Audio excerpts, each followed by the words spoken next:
안녕하세요.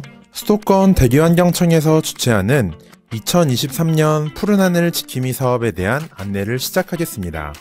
안내 순서는 푸른 하늘 지킴이 사업 소개, 2023년도 운영계획, 2023년도 달라지는 것, 대기 관련 프로젝트 활동 사례 순으로 설명해 드리겠습니다.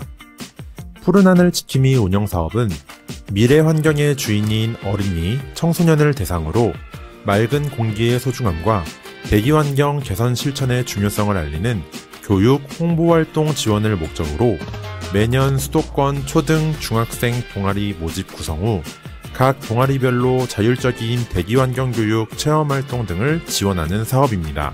지난 2005년에 시작되어 작년 2022년도까지 약 1382개 동아리, 27,800명이 참가한 국내 최고의 대기환경교육 동아리 지원 사업으로 자리매김하였습니다. 2023년도 푸른 하늘 지킴이 사업은 동아리 모집 선발 후 참가 동아리 지도교사 연수, 동아리별 활동 지원금 지급, 동아리 활동 지원, 우수환경 동아리 선정 및 시상 교육 효과 측정 및 우수 사례집 발간 배포 활동 순으로 운영이 되게 됩니다. 먼저 동아리 모집 선정 단계에서는 홍보활동을 통해 수도권 소재 초등학생 및 중학생 동아리 25개를 선정하게 됩니다. 선정된 동아리는 선정일로부터 2023년 10월 31일까지 대기환경 주제의 지역 또는 학교별 특성에 맞는 이론 체험 교육 및 자율적인 프로젝트 활동을 운영하게 됩니다. 참가 동아리의 활동을 지원하기 위해 각 동아리별 150만원의 활동 지원금을 지급하고 지도교사 대상 연수를 진행합니다. 또한 활동 결과 심사를 통해 총 6개의 동아리를 선발하여 환경부 장관상, 수도권 대기환경청장상 및 상금을 수여합니다. 참가 신청 방법은 2023년 3월 31일까지 참가 신청서, 활동 계획서를 작성 후 이메일로 접수해 주시면 됩니다. 서류 양식은 수도권 대기환경청 또는 한국환경교육협회 홈페이지에서 다운로드 받으실 수 있습니다. 문의사항은 영상에 보이시는 전화, 카카오톡 오픈 채팅을 통해 문의해 주시면 됩니다. 참가 동아리 선정은 제출해 주신 활동 계획서 기재 내용에 대한 심사를 통해 이루어지게 됩니다. 심사 기준은 주제 연관성, 독창성, 실현 가능성, 성과 확산 등입니다. 2023년에는 지역사회 및 학교 중심 대기 관련 프로젝트 활동 실시 여부에 따라 가산점을 부여하게 됩니다. 심사를 통해 참가 동아리로 선정된 동아리는 4월과 5월 중에 개최될 예정인 지도교사 대상 연수에 참여하시게 되며 이후 제출해주신 활동 계획에 따른 동아리 활동을 운영해 주시면 됩니다. 10월 말에는 결과 보고서를 제출해 주셔야 하며 제출해 주신 결과 보고서를 서면 심사하여 우수활동 동아리 6개를 선정하게 됩니다. 이 6개 동아리는 11월에 개최될 예정인 우수활동 동아리 결과 발표 대회에 참가하여 최종 입상 순위를 결정하게 됩니다. 활동 지원금은 효율적이고 편리한 사업비 집행 관리를 위해 지도교사의 은행 계좌로 입금되며 활동 종료 후 소정의 지원금 집행 내역서와 증빙 자료를 제출해 주셔야 합니다. 부적정한 용도로 지원금 사용 시 해당 금액이 환수 조치될 수 있으며 사업 계획과 실제 추진 내용이 다를 경우에는 지원이 중단될 수 있습니다. 동일한 활동으로 타 기관으로부터의 중복 지원은 절대 불가하며 이 경우 지원금을 환수할 수도 있습니다. 2023년에 달라지는 것으로 첫째, 기존의 활동 지원금이 100만원에서 150만원으로 증액되었습니다. 둘째, 주제였던 대기환경과 탄소중립에서 탄소중립을 제외하여 보다 대기환경 중심의 활동을 강화하고자 합니다. 셋째, 기존의 각 동아리에서 필수적으로 수행하셔야 했던 필수 과제를 없애고 주간단체에서 제시해드리는 대기 관련 프로젝트 활동 사례를 활용한 프로젝트 활동을 해주셔야 합니다.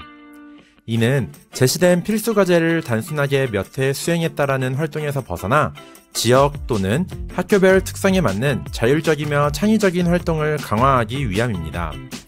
프로젝트 활동의 수행 여부는 의무는 아니지만 참가 동아리 선정 및 활동 결과 평가 시 가산점을 부여합니다.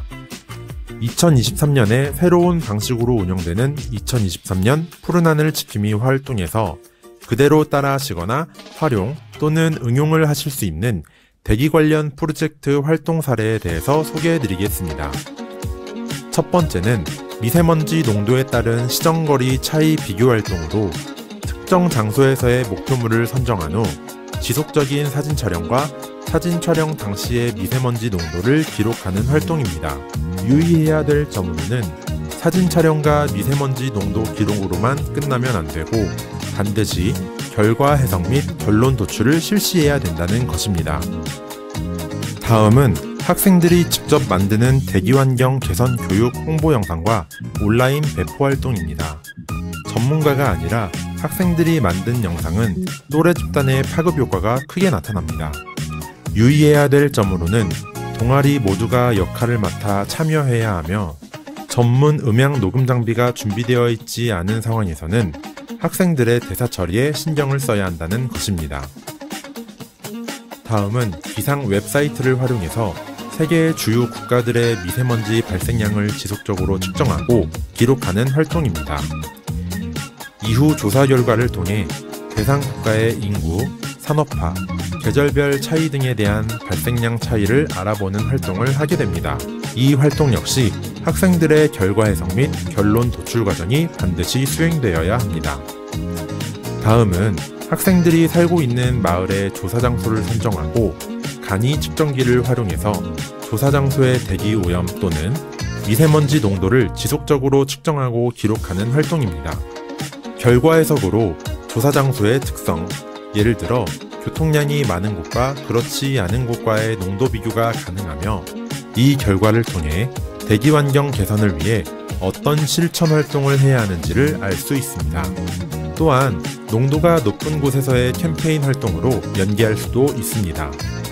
중학생의 경우 대기오염 물질과 미세먼지의 차이 비교를 위해 같은 조사 장소에서는 동시 측정 활동도 가능합니다. 다음은 우리가 자주 사용하고 있는 마스크의 착용 전, 후의 마스크 겉과 안을 현미경으로 관찰해보는 활동입니다. 주로 1일, 2일, 3일 착용한 마스크의 상태를 비교하고 있습니다. 아울러 학생들이 많이 궁금해하는 면 마스크, 황사 마스크, KF80, KF94 마스크의 필터 차이를 비교해 볼 수도 있습니다. 이 활동을 통해 마스크 착용의 중요성과 적절한 교체 시기 등에 대한 결론을 도출할 수 있습니다. 다음은 공기를 정화시켜주는 기능이 있다는 공기 정화식물의 원리와 능력을 알아보는 활동입니다. 밀폐된 실험용기 두 곳에 같은 식물을 넣어두고 미세먼지를 발생시킨 곳과 미세먼지가 없는 곳의 시간 경과에 따른 미세먼지 농도를 측정해보는 실험입니다.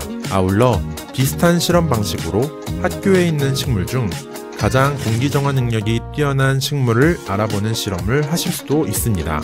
이 활동을 통해 공기 정화를 위한 식물의 역할과 중요성 인식 등의 결론을 도출할 수 있습니다. 마지막으로 밀폐된 실험용기에 같은 식물을 넣어두고 지속적으로 농도가 다른 미세먼지를 발생시켰을 경우 식물의 성상 및 공변세포의 차이를 비교해보는 활동입니다. 이 활동을 통해 미세먼지가 식물에 미치는 영향에 대해서 알아볼 수 있으며 나아가 인간에게 미치는 영향도 추론해 볼 수 있습니다. 수도권 초중학생 동아리에 많은 참여 바라겠습니다. 감사합니다.